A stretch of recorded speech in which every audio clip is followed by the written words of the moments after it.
Hi, in front of me is Motorola One Fusion Plus, and today I want to show you how you can install voice recorder on your device. Start by opening Play Store,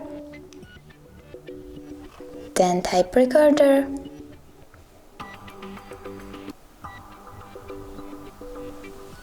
and pick one of the apps. I will go with this one. After that, install it,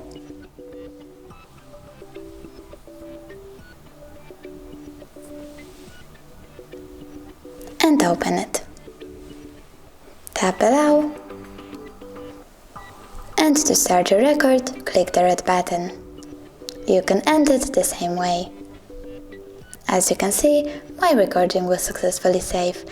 If you want to rename it, click on the three dots over here, choose Rename, and enter wherever you want. When you're done, click Rename. Thanks so much for watching. If you enjoyed this video, leave a like, comment, and don't forget to subscribe. Bye!